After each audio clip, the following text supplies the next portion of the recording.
उपन्यास things fall apart. लेखक चिनुया Achebe. Hindi सारांश। एक उपन्यास की पृष्ठभूमि। यह कहानी 1890 के दशक में नाइजीरिया के एक काल्पनिक गांव यूमुफिया की है, जब यूरोपीय उपनिवेशवाद और ईसाई मिशनरी अफ्रीकी संस्कृति में दखल देना शुरू कर रहे थे। दो मुख्य पात्र ओकोन्को एक प्रसिद्ध योद्धा और यूमुफिया का शक्तिशाली नेता है। वह अपने पिता की कमजोरी और असफलता को लेकर शर्मिंदा है, इसलिए वह कठोर और अनुशासित बनना चाहता है। 3 ओकोन्को का डर। उसका सबसे बड़ा डर है कमजोर दिखना। यही डर उसे क्रूर, कठोर और कभी-कभी अति निर्दयी बना देता है। 4 इग्बो संस्कृति की झलक। अचेबे अपने उपन्यास में इग्बो जनजाति की भाषा, परंपराएं, देवी देवता, निर्णय प्रणाली और शादी कुर्बानी जैसे सामाजिक नियमों को विस्तार से दर्शाते हैं। 5 दत्तक पुत्र आइकमेफूना। ओकोन्को अपने गांव की शांति बनाए रखने के लिए एक लड़के आइकमेफूना को दत्तक लेता है, लेकिन बाद में परंपरा के नाम पर खुद उसे मार डालता है, जिससे उसके बेटे नवोए का दिल टूट जाता है। 6 ओकोन्को का अपराध और सजा।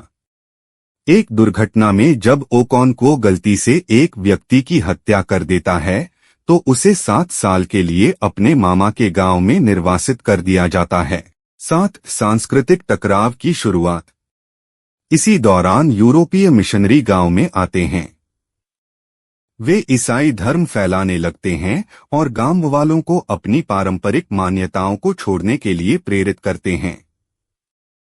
8 नवोए का धर्म परिवर्तन। ओकोन्को का बेटा नवोए मिशनरियों की बातों से प्रभावित होकर ईसाई धर्म अपना लेता है। यह ओकोन्को के लिए बहुत बड़ा अपमान है। 9 दूसरी वापसी, लेकिन बदला हुआ गांव। ओकोन्को जब 7 साल बाद अपने गांव लौटता है तो पाता है कि उसका समाज बदल चुका है, लोग अब पुराने रीति रिवाज नहीं मानते। 10 राजनीतिक सत्ता का परिवर्तन। ब्रिटिश प्रशासन अब गांव के मामलों में हस्तक्षेप करने लगा है। उन्होंने कोर्ट, जेल और नए धर्मगुरु नियुक्त कर दिए हैं। 11 विरोध की कोशिश। ओकोन्को कुछ साथियों के साथ यूरोपीय शासन और धर्म का विरोध करता है।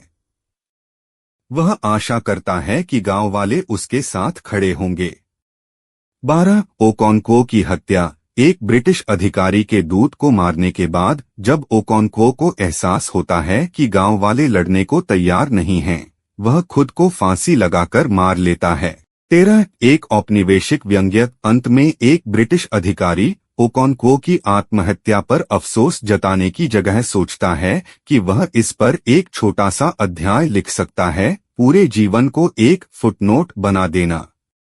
14 शीर्षक का महत्व। Things fall apart. यह शीर्षक दर्शाता है कि जब संस्कृति, पहचान और मूल्य अचानक बाहरी ताकतों के कारण टूटने लगते हैं तो सब कुछ बिखर जाता है। 15 अचेबे का संदेश। अचेबे दिखाते हैं कि उपनिवेशवाद ने न केवल जमीन छीनी, बल्कि लोगों की आत्मा, विश्वास और पहचान भी छीन ली।